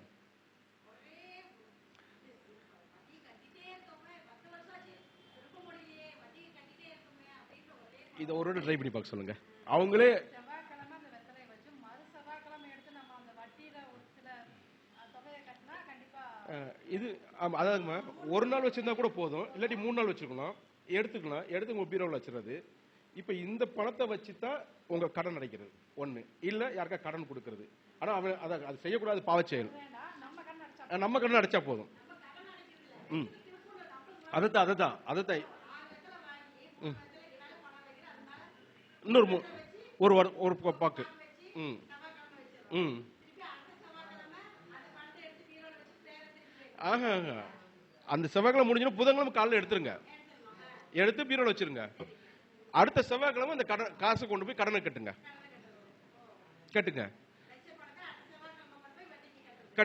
கட்டி பாருங்க என்ன நடக்குன்னு பாருங்க. சட்டன்னு ஓடிடும். நீங்க போட்டுக்கலாம். ஆமா, அதுதான் விஷயம். இந்த வெத்தலையை யாருக்கு கொடுக்க கூடாது, இந்த வெத்தலையை யாருக்குமே கொடுக்க கூடாது. நாட் ஒன்லி இது மட்டும் கிடையாது, நீங்க பூஜையில வச்ச வெத்தலை கூட யாருக்கு கொடுக்க கூடாது. உங்க வீட்டில் இருக்கிற பூஜையில வச்ச, உங்களுக்கு வெத்தலை போடுற பழக்கம் இல்லைன்னா அதை அப்படியே எடுத்து வச்சு ஆத்துல குளத்துல விட்டுறணும். வேற யாருக்கும் கொடுக்க கூடாது. அதான் கதை. ஸோ அதான் சொல்றேன், இப்போ நைட்டே நீங்க வெத்தலை கொடுக்க கூடாதுன்னு சொல்றேனே. நீங்க சடங்கு, கல்யாணத்துக்கு வந்தாங்க, சடங்குக்கு வந்தாங்க, ஃபங்க்ஷனுக்கு வந்தாங்கன்னு சொல்லி வெத்தலை கொடுக்க கூடவே கூடாது. பகல்ல கொடுங்க, நைட் கொடுக்காதீங்க. அதான் முக்கியம். 6 மணிக்கு மேல கொடுக்க கூடாது, அதான் விஷயம்.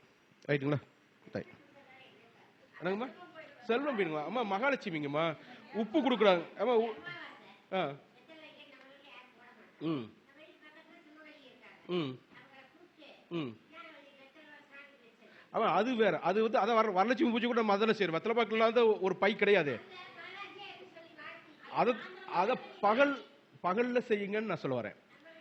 நைட் நேரத்தில் வரும்போது நைட்ல வந்து வெத்தலையை கொடுத்து விடாதீங்க, பகல்ல மட்டும் கொடுங்க.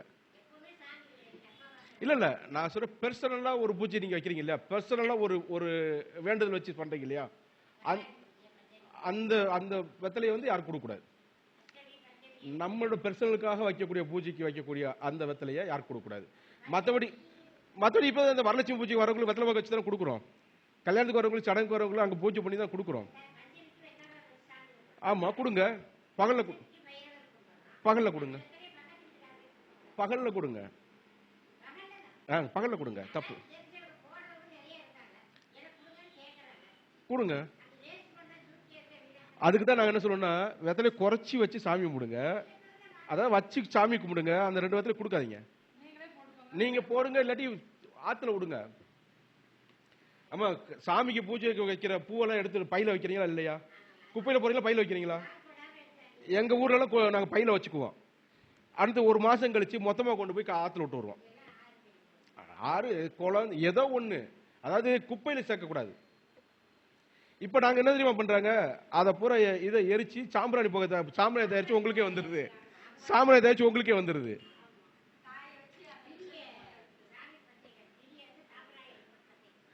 ஆக்சுவலா செய்யக்கூடாது.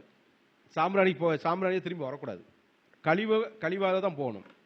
திரும்ப அதுல ரீசைக்கிள் பண்ணி சாமி கொண்டு வரக்கூடாது. அது மனசுல வச்சுக்கோங்க. அது அவங்க சரியாம பாவம் செய்யறாங்க. அது ரீல்ஸ் போடுறேன், நான் யூடியூப்ல போடுறேன், இது வியூஸ் வருதுன்னு சொல்லி அவங்க பண்றாங்க. அறியாம செய்யற பாவம் அவங்க. அது செய்யக்கூடாது. அதுதான் கதை, பாத்துக்கோங்க. சரி, அப்புறம் இப்ப நீங்க லேடிஸ் இருக்கீங்க, ஜென்ட்ஸ் இருக்கீங்க, எல்லாம் இருக்கீங்க. உங்களுக்கே தெரியும், தூங்கி எந்திரிக்கிறோம், காலைல எந்திரிச்சு நம்ம என்ன சமையல்ல இருப்போம். வீட்டுக்கார எடுத்து வையா, ஏதா பெட்டு எடுத்து வைக்க சொல்றோமா? பண்ண கூடவே கூடாது. மனசுல நம்ம தான் எடுத்து வைக்கணும், லேடிஸ் தான் எடுத்து வைக்கணும். நான் வந்து இங்க வந்து இந்த மேல் சாவணி அந்த ஆணாதிக்க அந்த இதுக்கெல்லாம் நான் சொல்லல, நம்ம செல்வ வளத்துக்காக சொல்றேன். என்ன காரணம்னா, பெண்கள் மட்டுமே அதிகாலையில் எந்திரிச்ச உடனே ஜலத்துல முழிக்கிறாங்க, வீடு தண்ணி தெளிக்கிறாங்களா, அண்ட் தென் உடனே போய் அடுப்பு பற்ற வச்சு அக்னியில முழிக்கிறாங்க. அவங்களுக்கு தோசை அண்டாது, அதிகமா தோசை அண்டாது. ஆண்களுக்கு அந்த வாய்ப்பு இல்லவே இல்லை. முக்கியமா நெருப்பு கிட்ட போறதுக்கு அவங்களுக்கு வாய்ப்பே இல்லை. அப்படிங்கும்போது இந்த மூத்த தேவி அந்த முதல் நாள் படுத்திருந்த அந்த படுக்கையில் இருப்பாங்க. மடித்து வைக்கும்போது யாரா மடிச்சு வைக்க அவங்க ஏற முயற்சி பண்ணுவாங்க. அப்போ அது ஆண் மேலே ஏறிடுச்சுன்னா அந்த மாதம் பூரா அவனுக்கு வருமானம் மற்ற எல்லா தடையும் வந்துக்கிட்டே இருக்கும். நீங்கள் உங்கள் வீட்டில் உங்கள் வீட்டுக்கார் படுக்கை எடுத்து வச்சுக்கிட்டு அவர் படுக்கை எடுத்து வைக்கிறது ரேஷன் கடைக்கு போயிட்டு வர வேலை மட்டும் தான் படுத்துக்கிட்டு இருக்காருன்னு அர்த்தம். நல்லா பதிஞ்சுக்கோங்க. மற்ற ஆதிக்கம் உள்ள வேலையெல்லாம் அவர் செய்ய மாட்டார். இல்லை செய்யறதுக்கு அவர் பழக்கப்படுத்தவே முடியாது உங்களால். ஒரு 1 லட்ச ரூபாய் கொடுத்து கொண்டு போய் இதை போய் அங்கே பிரிச்சு இங்கே கொடுத்து நெவர். படுக்கை எடுத்து வைக்கிற ஆம்பளையாலும் அதை வேலை செய்ய முடியாது. அதனால தயவு செய்து சொல்கிறேன், நீங்கள் உங்கள் வீட்டில் படுக்கையை ஆண்களை எடுக்க வைக்க சொல்லாதீங்க. பெண்கள் நீங்கள் தான் எடுத்து வைங்க தயவு செய்து. ஏன்னா இதெல்லாம் அதான் சொல்கிறேன், தோசை நிவர்த்தி அங்கேயே இருக்குது. நீங்கள் நெருப்பில் முழிக்கிறீங்க, ஆண்களுக்கு அந்த வாய்ப்பு கம்மியாக இருக்குது. அதனால் இந்த வேலையை நீங்கள் செய்யுங்க. ஸோ படுக்கையை எடுத்து அதே மாதிரி முதல் நாள் கட்டின உடுப்பு நம்ம இந்த கைலி கட்டி இருக்குது, இல்லாட்டி வேஷ்டி கட்டி தூங்குறோம். குளிச்சு முடிச்சோடனே திரும்ப அதையே கட்டுவோம், இல்லாட்டி அதை தொடச்சி போட்டு அப்படி கட்டுவோம்.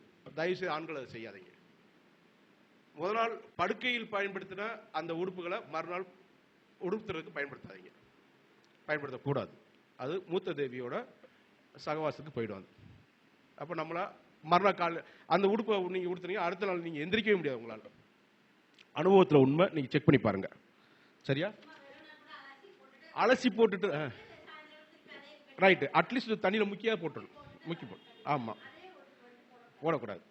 அதான் கதை. சரி, உத்தராயண காலத்தில் வந்து பௌர்ணமி தவற விடக்கூடாது, தட்சிணாயன காலத்தில் அமாவாசை தவற விடக்கூடாது. மனசில் வச்சுக்கோங்க. உத்தராயணத்தில் பௌர்ணமி, தட்சிணாயனத்தில் அமாவாசை. அப்போ உத்தராயணத்தில் என்னென்ன செய்யலாம்னா, நல்ல நல்ல காரியம் உங்கள் வீட்டில் உள்ள சுப காரியம் அத்தனையும் செய்யறதுக்கு உத்தராயணத்தில் இருக்கக்கூடிய காலத்தை பயன்படுத்துறது. இந்த தட்சிணாயனத்தில் இருக்கிற அமாவாசையில் என்ன பயன்படுத்துறதுன்னா, மூதாதையருக்கு செய்யக்கூடிய அத்தனை கடமைகளையும் செய்யறதுக்கான காலமாக பயன்படுத்தி வந்தீங்கன்னா உங்கள் வீட்டில் செல்வ வளம் எப்பயுமே இருக்கும், மூத்தவங்களோட ஆசீர்வாதம் எப்பயுமே இருக்கும் அப்படின்னு சொல்லியிருக்கேன். அதை மனசில் வச்சுக்கோங்க. அடுத்து இரும்பு நம்மளுக்கு தெரியும், சுத்தியல், அருவாள் மனை இது மாதிரிலாம் இருக்கு இல்லையா? இப்போ சில வீட்டில் பாருங்கள், அருவாள் மனை அந்த காய்கறி இருக்கிற அருவாள் மனை முழுக்க இரும்பில் இருக்கும். இருந்துச்சுன்னா அந்த வீட்டில் சாப்பாடுக்கு கொஞ்சம் கஷ்டப்படுவாங்க. கீழே பலகை இருக்கணும், அதுக்கு மேலே இரும்பு இருக்கணும். பலகை இருக்கணும், பலகை இல்லாமல் முழு இரும்பாக அதை பயன்படுத்தக்கூடாது. அந்த கத்தியில் வந்து முழு ஸ்டீல் இல்லாமல் நீங்கள் பிளாஸ்டிக் இல்லாமல் மர சாமான நீங்கள் பயன்படுத்துங்க. மரம் வந்து இங்கே சுக்கரனை குறிச்சிடும். நீங்கள் இந்த பிளாஸ்டிக் இல்லாமல் பிளாஸ்டிக் வந்து கேது வரும். அதனால் நீங்கள் தயவுசெய்து மரம் உள்ள அந்த கத்தியை பயன்படுத்துங்க. சரிங்களா? அதே மாதிரி இந்த பிளாஸ்டிக்கில் இருக்கக்கூடிய அந்த இதை பயன்படுத்த, இந்த கீழே ட்ரே இருக்கும்ல, அதை பயன்படுத்த, மரத்தை பயன்படுத்துங்க. பயன்படுத்திங்கன்னா ஓகே. ஆமாம், என்னைக்கா ஒரு நாள் நம்ம இரும்பு பயன்படுத்த வேண்டிய சொல்ல சனிக்கிழமை பயன்படுத்துறது தப்பு இல்லை. இந்த அருவாள் இது மாதிரி விஷயங்கள்லாம் பயன்படுத்த தப்பு இல்லை. மற்ற நாள் பயன்படுத்தினா மரப்பிடி உள்ள அந்த இரும்பு சாமான்களை தான் நீங்கள் பயன்படுத்தணும். இன்றைக்கி இந்த மண்வெட்டி இருக்கும், மண்வெட்டி வந்து முழுக்க ஸ்டீலில் இருக்கும். நல்லா யோசிச்சு பாருங்க, இந்த சுத்தியில் இதெல்லாம் பயன்படுத்தக்கூடியவங்களோ நிஜ வாழ்க்கையை யோசிச்சு பாருங்க, உண்மையிலே அவங்களோட தரம் மேலே இருக்குங்களா? ரொம்ப கடினமான வாழ்க்கையாக இருக்குது. அது ஹானஸ்டாக சொல்லணும், அது அவங்க ரொம்ப கீழே தான் இருக்காங்க. சரி,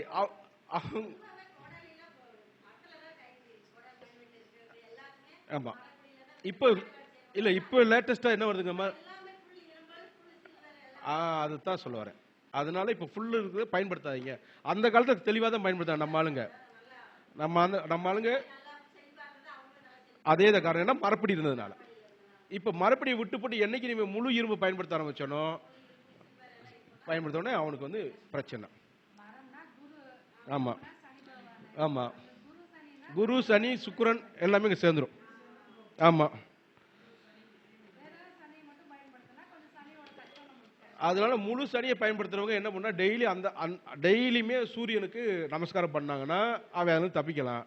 ஏன்னா அவருக்கு தலைவர் அவர் தான், 2 பேர் தான் இவரு அப்பா மகளும் அப்பனை பார்த்து தான் இது செய்ய முடியும். அதனால சூரியன் நமஸ்காரம் டெய்லி செய்யறவனா இருந்தா அந்த முழு இரும்பாலான இதை பயன்படுத்தும் போது அவங்க பெரிய லெவலில் வருவாங்க.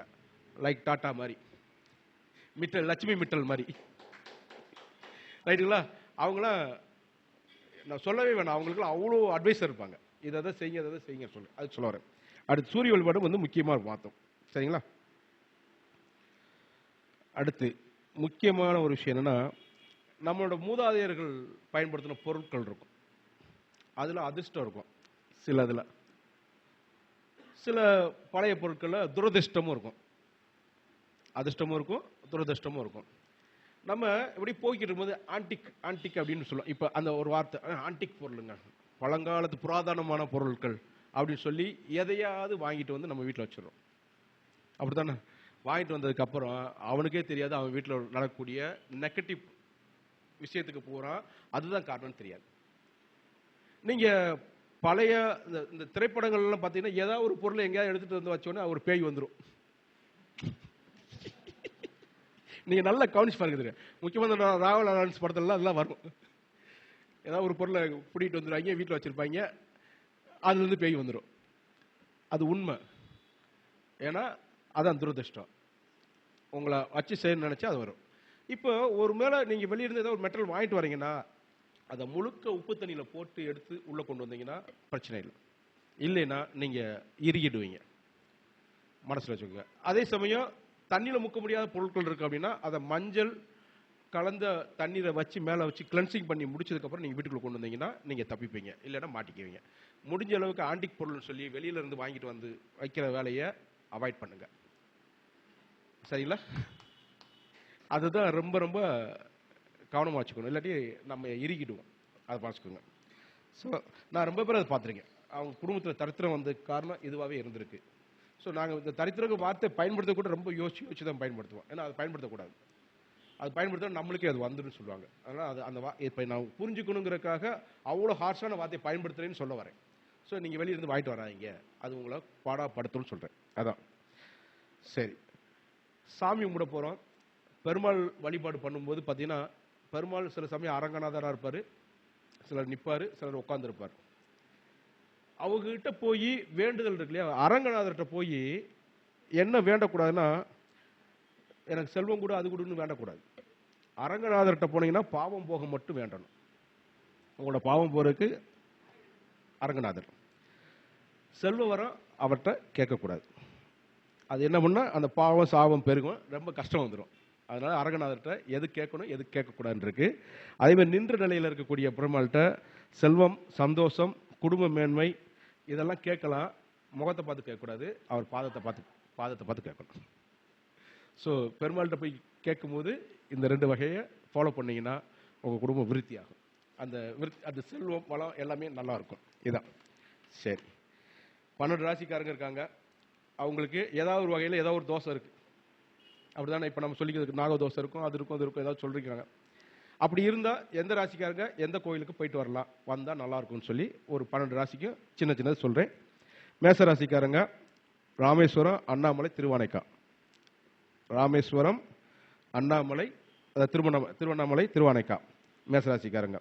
ரிஷபராசிக்காரங்க திருப்பதி, மதுரை மீனாட்சி, இந்த 2. மிதுன ராசிக்காரங்க பழனி முருகன், சுவாமிமலை முருகன். கடகராசி ராமேஸ்வரம், காஞ்சி காமாட்சி, ஏகாம்பரேஸ்வரர். சிம்மராசிக்காரங்க சிதம்பரம் நடராஜர், அப்புறம் ஸ்ரீவாஞ்சியம். கன்னிராசி கன்னியாகுமரி அம்மன், சமயபுரம் மாரியம்மன். துளாராசிக்காரங்க திருத்தணி முருகன், கன்னியாகுமரி அம்மன், சமயபுரம் மாரியம்மன். விருச்சிக ராசி ஏகாம்பரேஸ்வரர், பட்டீஸ்வரம், அங்க இருக்கிற துர்க்கை அம்மன், மகாலட்சுமி. அப்புறம் தனுசு ராசி கூத்தனூர் சரஸ்வதி தேவி, அப்புறம் வைத்தீஸ்வரன் கோயில். மகர ராசிக்காரங்க திருச்செந்தூர் முருகன், அப்புறம் ஐயப்பன். கும்பராசிக்காரங்க ஸ்ரீ தேவி பட்டினம், ஸ்ரீ வேங்கடநாதர், பத்மாவதி தாயார், அது திருப்பதியும் அந்த கீழே இருக்கிற அந்த அம்மாவும். மீனராசிக்காரங்க வைத்தீஸ்வரன் கோயில், ராமேஸ்வரம். இந்த கோயிலுக்கெல்லாம் போயிட்டு வந்தீங்கன்னா அடிக்கொடுக்க போயிட்டு வர சொல்கிறாங்க. இந்த 12 ராசிக்காரர்களுக்கு சொல்லப்பட்ட இந்த கோயிலில் அடிக்கொடுக்க போயிட்டு வந்தீங்கன்னா உங்களோட பாவம் ஏதாவது ஒரு வகையில் தீர்ந்துடும். அப்போ உங்களோட தடை நீங்கி அடுத்தடுத்த நல்ல காரியம் நடக்கும்னு சொல்லுவோம். அடுத்து சின்ன குறிப்புகள். இறப்பின் தோஷம் பற்றி ஒரு குறிப்பு. தந்தை இறந்தால் 1 வருஷ காலம் தோஷம், தாய் இறந்தால் 6 மாதம், மனைவி இறந்தால் 3 மாதம், சகோதரன் இறந்தால் 1.5 மாதம், புத்திரன் இருந்தால் 1.5 மாதம், பங்காளி இருந்தால் 1 மாதம். ஸோ நம்மகிட்ட ரொம்ப பேர் இந்த கேள்வி கேட்குறாங்க. சார் எனக்கு இந்த மாதிரி நடந்துச்சு, சகோதரன் இறந்துட்டாரு, ஒன்று விட்ட சகோதரன், அப்போ எங்களுக்கு என்ன 1 மாதம் அப்படிங்கிறது அந்த தோஷத்தின் அளவு. இது சில இப்போ வந்து இந்த சவம் வந்து இப்போலாம் சுமக்கிறது இல்லை. முன்னாடி காலத்தில் வந்து சவத்தை வந்து சுமந்தாங்க, அந்த பாடையை கட்டி கொண்டு போனாங்க. சில கிராமங்களில் இருக்கு. அப்படி இருக்கும்போது யார் சவத்தை சுமக்கலாம் அப்படிங்கிறது சில கதை இருக்கு. இப்போ திருமணமாகாத ஒரு பையன் இருக்கான்னா தன் தாய் தந்தை சவத்தை தவிர வேற அவங்க யார் சவத்தையும் சுமக்கக்கூடாது. இதில் ஒரு விஷயம் என்னன்னா, நாளை சின்ன வயசாக இருக்கும்போது நாங்கள் கொஞ்சம் திடகாத்திரமாக இருக்கிற இளைஞர்களை கூப்பிட்டு சுமக்க சொல்லுவாங்க. நானே சுமந்திருக்கேன். அந்த காலத்தில் நாங்கள் வறுமையில் இருந்திருக்கோம். அதையும் நான் நினச்சி பார்க்குறேன், என்னடா நடந்துச்சு அப்படின்னு அந்த காலத்தில். அப்போ அந்த காலத்தில் கொஞ்சம் வறுமையில் இருந்திருக்கோம். ஒருவேளை அது நம்ம இந்த காரணமாகவும் இருக்கலாம், இன்னும் பல காரணமாக இருக்கலாம். எனிகோ நான் ஒரு விஷயம் சொல்கிறேன். திருமணமாகாத அந்த இளைஞர்கள் வந்து தாய் தந்தை சவத்தை எந்த தவத்தையும் சுமக்கக்கூடாது. ஸோ அது மனசில் வச்சுக்கோங்க. கர்ப்பிணியோட சவம், அப்புறம் பிரசவித்தவளோட சவம், இவங்க வந்து பங்காளி இல்லாதவங்க சுமக்கக்கூடாது. பார்த்துக்கோங்க. கர்ப்பிணி பொண்ணு இறந்துட்டாலும் இல்லை குழந்தை பெற்றவொடனே இறந்து போயிடுறாங்க இல்லையா, அப்படி இருந்தாங்கன்னா அவங்களோட பணத்தை வந்து பங்காளியை தவிர வேறு யாரும் சுமக்கக்கூடாது. நம்ம கிராமத்தில் என்ன பண்ணுறாங்க, தூக்குறாம்பாங்க. கூட்டத்தில் தூக்கும்போது நம்ம என்ன பண்ணுறோம் ஏது பண்ணுறோம் தெரியாது, டக்குன்னு தூக்கிடுவோம். அதை செய்யக்கூடாது. அட்லீஸ்ட் இன்னைக்கு வண்டியில் கொண்டு போனாலும் இந்த தூக்கி வைக்கிற அந்த இடத்துல கூட நம்ம நிற்கக்கூடாதுன்னு சொல்லுவோம். ஸோ அதை செய்யறதுனால நமக்கு பாவம் தான். அதை நான் அப்புறம் சொல்கிறேன். இந்த கடைசி பாயிண்டே அதான் வரும். சரிங்களா? இல்லைங்கம்மா, அது அந்த அனாதையாக இருந்தவங்க, அப்புறம் இப்போ எப்படி சொல்கிறது, மிகப்பெரிய ஞானியாக இருந்தவங்க, அந்த பெரிய சாமியார் சொல்கிறாங்களா, அவங்களெல்லாம் நீங்கள் எடுத்து சுமக்கலாம். அப்படி சுமந்தீங்கன்னா நீங்கள் வீட்டுக்குள்ளே அப்படி ஒன்றும் வந்துட முடியாது. வீட்டுக்குள்ளே வரும்போது அந்த முச்சந்தியில் ஒரு சூடத்தை பொருத்தி வைக்கணும். வேப்ப இலையை மென்று துப்பிட்டு வெளியே வரணும்.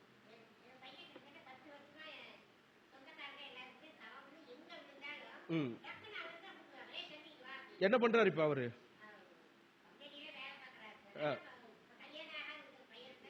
நான் வேற ஒன்னும் சொல்ல வேணாம், விட்டுருங்க.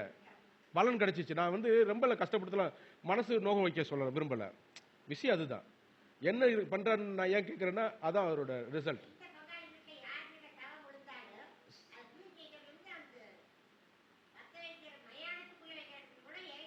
அதைத்தான் செய்யக்கூடாது அவரு. அதைத்தான் தெரியாம செஞ்சதுதான். அது தெரியாம செஞ்சது. இவ்வளவு வயசு என்ன அது அவருக்கு? வயசு என்ன? இன்னுமே அதை செய்ய வேணாம் சொல்லுங்க. இன்னைக்கு கேட்டுட்டீங்க. நான் முதலே ஒரு வார்த்தை உங்களுக்கு சொல்லிட்டேன், தவறுக்கு வந்து மன்னிப்பு இருக்கு.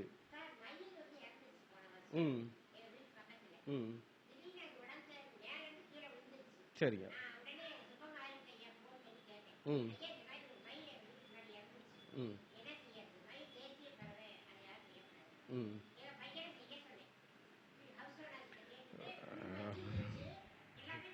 விடுங்க. வேணாம். இதுல வர வேணாம். என்ன சொல்றேன் கேளுங்க. அதெல்லாம் நம்ம செய்யக்கூடாது. அதையும் பேச வேணாம். இப்ப இதுல பேச வேணாம். ரைட். நான் அப்புறம் வெளியே பேசிக்குவோம். சரிங்கம்மா. இல்ல அது இல்லைங்கம்மா. நீங்க அது அரசு சார்ந்த விஷயமா சொல்லணும். அதனால வேணாம். சரி, அடுத்து. அப்புறம் தன் மனைவி கர்ப்பமாக இருக்கும்போது வேற சமக்கக்கூடாது. மனசுல வச்சுக்கோங்க. நீங்க கேட்டீங்களாம்மா, சன்னியாசி, பிரம்மச்சாரி, அனாதையாக இறந்தவர்கள், உறவு இல்லாமல் இறப்பவர்கள் இறுதி சடங்குக்கு உதவுனா சிவனின் கருணைக்கு ஆட்படுவாங்க. நல்லது. ஆனா பாவம் தீர்றதுக்கு கற்பூரத்தை வீதியில பொருத்தி வணங்கிட்டு வேப்பலை மென்னு துப்பிட்டு வீட்டுக்குள்ள போகணும். எங்க வீட்டிலலாம் விட மாட்டாங்க. இது போட்டுருவாங்க, என்னது, உலக்கையை போட்டுருவாங்க. உலக்கையை தாண்டிட்டு தான் உள்ளே விடுவாங்க. அதெல்லாம் சொல்லுவாங்க. சில விஷயங்கள் அப்படி இருக்கு. சரியா? இன்னுமே உங்க மகனை இந்த மாதிரி வேலை செய்ய சொல்ல வேணாம். அவர் நல்லா இருக்கணும் இல்லையா? நல்ல சந்ததியோட நல்லா இருக்கணும்ல. அதாவது ஊருக்கு நேர்ந்து விட்டோம்னு சொல்லுவாங்க சில சமயம். அதைத்தான் சொல்றேன் நான். அந்த வார்த்தையை வந்து ரொம்ப சொன்னோட கஷ்டமாகும். ஊருக்கு அதை காவல் காலம்பாங்க, அந்த அது மாதிரி ஆயிடும். அதனால இனிமே செய்ய வேணாம்னு சொல்லுங்க. ரைட்டா? அவர் நல்லா இருக்கணும், அவர் குழந்தையோட சந்ததியோட இருக்கணும். ஒருவேளை இந்த நான் 8வது மீட்டிங் வரேன், ஒருவேளை வாரம் வச்சு 80வது மீட்டிங் வரும்போது உங்க பையன் உங்க பேரம்பத்தியோட இருந்தானா நான் மகிழ்ச்சி அடைவேன். இப்ப இருந்து விட சொல்லுங்க. அப்படி ஆயிடும், சீக்கிரம் ஆயிடும், கவலைப்படாதீங்க. அதெல்லாம் தான் அதான் அது கோயில் கலைன்னு சொல்லுவாங்கம்மா, அது பேரு எங்க ஊர்ல கோயில். அதான் ஆமா. ஏதாவது இன்னொரு விஷயம், எந்த மனைவியும் அதை விரும்ப மாட்டாங்கல்ல. தன்னோட புருஷன் போய் இந்த வேலையை செய்யறாருன்னா முதல்ல மனைவி விரும்ப மாட்டாங்க. மனைவி விரும்ப மாட்டாங்கன்னா அவங்கள வந்து தாம்பத்திய உறவுக்கு அழைக்க மாட்டாங்க. போயா நீ பணத்தை தூக்கிட்டு வந்த அப்படின்றான். அவளுக்கு ஒரு மாதிரி அருவருப்பு வந்துருங்கம்மா. அவளுக்கு குழந்தை அப்புறம் பார்க்காது. அதான் அதை விட்டுருங்க. ஆமா சரி. அடுத்து ஒரு வீட்டுல இப்ப உங்க வீடை சுத்தி நீங்க இருக்கீங்க. உங்க வீட்டுல இருந்து 100 அடிக்குள்ள 99 அடிக்குள்ள ஒரு வீட்டுல ஒரு சபை விழுந்துச்சுன்னு வச்சுக்கோங்க. நீங்க உங்க வீட்டுல சாமி கும்பிடக்கூடாது. அது ரொம்ப பேருக்கு அது தெரியறதில்ல. அது அவ வீடு தானே அப்படின்னு சொல்லி நம்ம செய்யறோம். அது தவறு. 99 அடிக்குள்ள அது அந்த சுற்றளவுக்கு அது இந்த தோஷம் இருக்கு. ஸோ அந்த 99 அடிக்குள்ள இருப்பவங்க வீட்டில் வந்து பூஜை செய்யக்கூடாது, சமையலும் செய்யக்கூடாது, அடுப்பு பற்ற வைக்கக்கூடாது. அது மனசு வச்சுங்க. அதான் விஷயம். அந்த காலத்தில் பார்த்தீங்கன்னா ஒரு வீட்டில் ஒரு சாவு நடந்துச்சுன்னா மாமே வச்சா வீட்டில் சமைச்சு கொண்டுட்டு வந்து இங்கே கொடுப்பாங்க. அடுப்பு பற்ற வைக்கக்கூடாது. அதுதான் விஷயம். அதெல்லாம் நம்ம இன்னைக்கு விட்டுறோம். விட்டுட்டு அந்த வேலையை இன்னைக்கு காலத்தின் மாற்றத்தில் செய்கிறோம். அடுப்பு பற்ற வைக்கிறோம். ஆனால் அதுக்கு தகுந்த இப்போ இருக்கு. அப்போ நீங்கள் தெய்வத்து மேலே பாரதை போட்டுட்டு ஒரு சரணாகதி தத்துவத்தின் மூலமாக தான் அதை செஞ்சுக்கணும். அப்போ அந்த 16 நாள் காரியம் முடிகிற வரைக்காவது இதை செய்யக்கூடாது. அட்லீஸ்ட் வீட்டுக்கு வெளியேவாது வேற ஒரு ஆளை வச்சு நியமிச்சாது செய்யணும். ஆனால் மாமியை வச்சாதான் செஞ்சு கொடுக்கணும். அது செய்யறதுக்கு இன்னைக்கு கொஞ்சம் மனசு இல்லை. அதான் ஆக்கி போடுறாங்க. இப்போ எனக்கு எங்கள் ஊர் பக்கத்தில் அந்த ஒரு இது விசேஷம் போனால் அரிசி மூட தூக்கிட்டு போகிறோம். தூக்கிட்டு கொண்டு போய் போடுறோம். அதுதான் அது நடக்குது. அப்புறம் பிரேதத்தோட பக்கவாட்டில் செல்லக்கூடாது, பின்னாடி தான் செல்லணும். ஏதாவது பிரேதம் போகுது அப்படின்னா அது பக்கவாட்டிலேயே முன்னுக்கே செல்லக்கூடாது, பின்னாடி தான் போகணும். அந்த முன்னுக்கு டான்ஸ் ஆடிட்டு போகிறான் பார்த்தீங்களா, அவங்க வாழ்க்கை எப்படி இருக்கு விளக்குதா? ஸோ அந்த பணம் பார்த்துக்கிட்டே இருக்கு. அந்த இது பண்ணோம்னா அவன் நல்லா இருக்க முடியாது. அதனால் பின்னாடி தான் போகணும், போனதுக்கு பின்னாடி. அப்புறம் மயானத்துக்கு போயிட்டு வந்ததுக்கப்புறம் வீட்டில் வந்து சுடுநீரில் குளிக்கக்கூடாது, பச்சை தண்ணியில் தான் குளிக்கணும். அதான். அப்புறம் வாசனை திரவியம் இதெல்லாம் உபயோகப்படுத்தக்கூடாது. அதான் பொதுவாக சோப்புலாம் போடக்கூடாது. சரிங்களா? அப்புறம் அறிய வேண்டிய தகவல் அப்படின்னு சொல்லி சின்ன விஷயம். டைம் அது.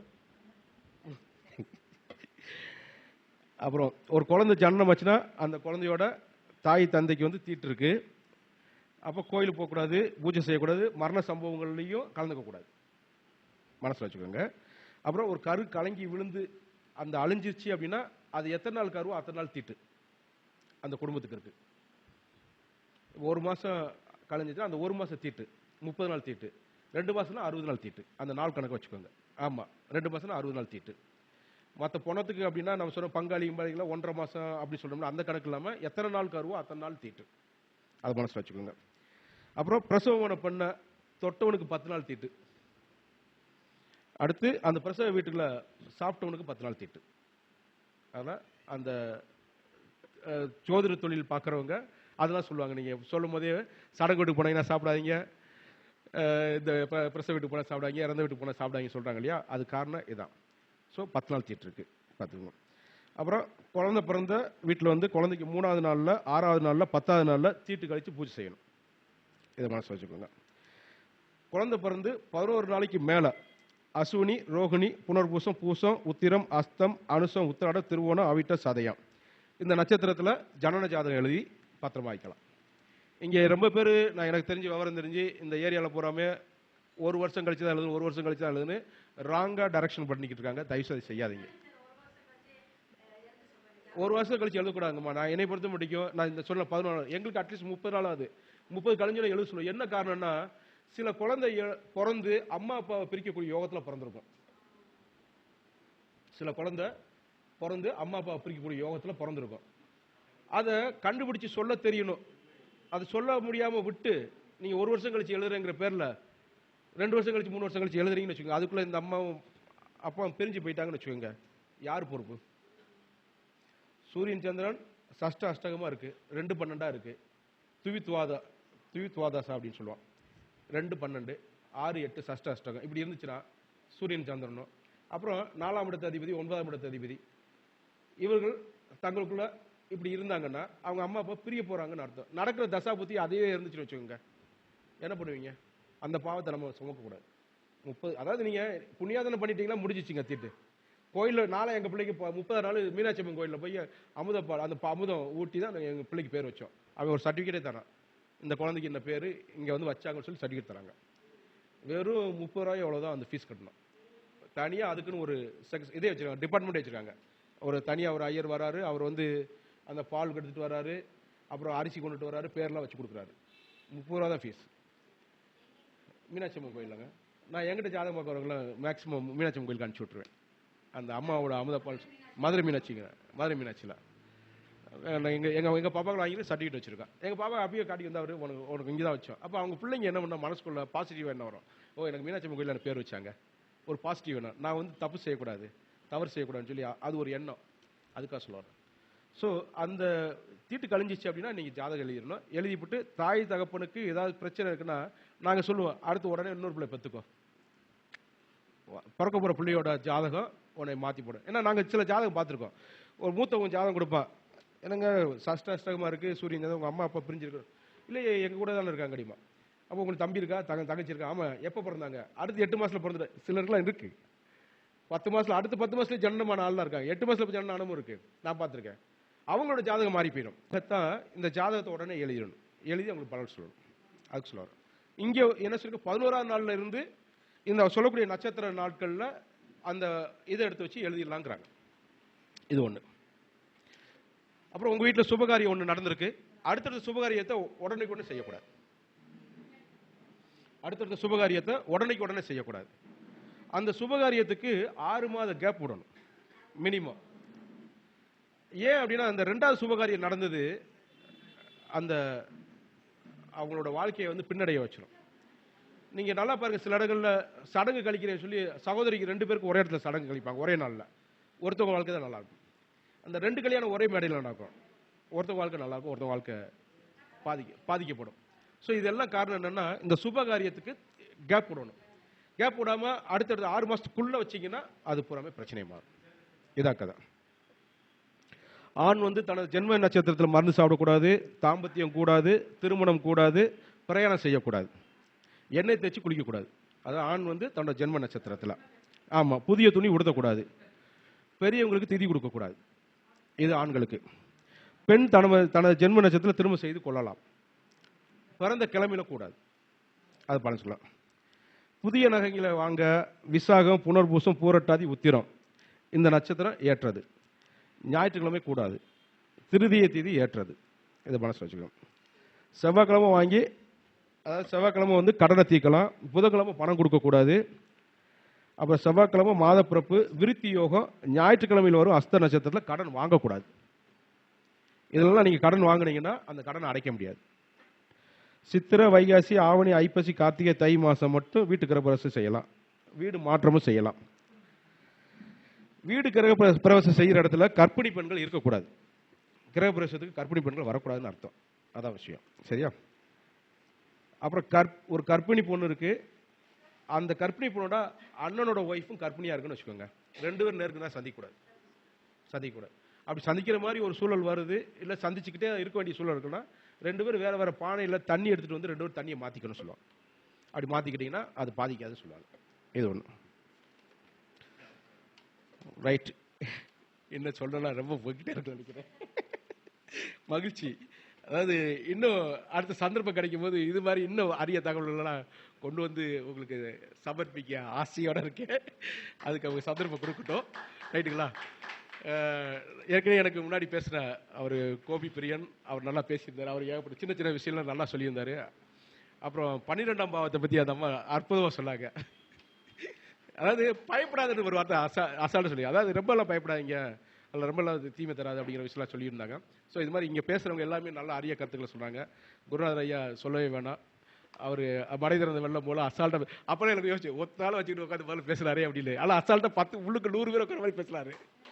அனுபவம் அவங்கள பார்த்து நம்ம கற்றுக்க வேண்டியிருக்கு. அதான் கற்றுக் கொடுங்க ஐயா, நாங்கள் எல்லாம் கற்றுக்குறோம். அதே மாதிரி நேர நிகழ்ச்சி உண்மையிலே அற்புதமாக இருந்துச்சு, சூப்பராக பண்ணீங்க, மகிழ்ச்சி. ஸோ இந்த வாய்ப்புக்கு மீண்டும் நன்றியை தெரிவிச்சுக்கிறேன். பொறுமையாக பேச்சை கேட்டவங்க எல்லாத்துக்குமே மீண்டும் நன்றியை தெரிவிச்சுக்கிறேன். திரும்பவும் இந்த சந்தர்ப்பம் கிடைக்கிறத பயன்படுத்திக்கிறேன். மகிழ்ச்சி. வாழ்களோட வாங்க. ரைட். தேங்க்யூ. தாந்திரீக சக்கரவர்த்தி இன்னைக்கு வந்து 8வது கருத்தரங்கம்னு சொல்லக்கூடிய இன்னைக்கு மறைமுக பொருளை பற்றி, அதாவது ரகசியங்கள், சில ரகசியங்கள் இந்த மாதிரி இருக்கு. இப்போ ஒரு சவம் எடுக்கிறாங்கன்னா எல்லாரும் போய் எடுக்கிறாங்க. அப்போ யார் எடுக்கணும் யார் எடுக்கக்கூடாது, அதே போல் வெத்தலை அப்படிங்கிறதுல விஷயத்தில் எவ்வளோ ரகசியங்கள் இருக்குது அப்படிங்கிறத இன்றைக்கி நிறைய ரகசியங்களை சொன்னார். 8வது கருத்தரங்கம் அப்படிங்கிறதுனால இன்றைக்கி ரகசியங்கள் நிறைய வெளியே வந்திருக்கு. ஐயா அவர்களுக்கு மிக்க நன்றி. இன்று அவரோட பிறந்தநாளை விட்டு இன்று அவரோட பிறந்தநாள், இந்த பிறந்தநாளை முன்னிட்டு கேக்கு வெட்டி கொண்டாடலாம் அப்படிங்கிற முடிவில் இருக்கும். ஐயா அவர்களுக்கு ஒரு சிறப்பு. வாங்க எல்லாருமே வாங்க, நம்ம கேக்கு வெட்டலாம்.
இன்னொன்று சொல்லிக்கிறேன், பிறந்த நாள் அன்னைக்கு எல்லாருமே அவங்கவுங்க குடும்பத்தோடு இருப்பாங்க. அதுக்கு முதல்ல அவரும் பதில் சொல்லிட்டாரு, ஜாலியாக இங்கே வந்துட்டேன் அப்படின்னு சொல்லிட்டாரு. இப்போ ஜோதிட குடும்பத்துக்குள்ளார வந்துட்டாரு. அதனால் அவர் வந்து நீடொழி வாழணும், நீண்ட ஆயுளோடு இருக்கணும், நல்ல சுகத்தோடு இருக்கணும் அப்படிங்கிறத எல்லாமே இறைவனை வேண்டிக்கிறோம்.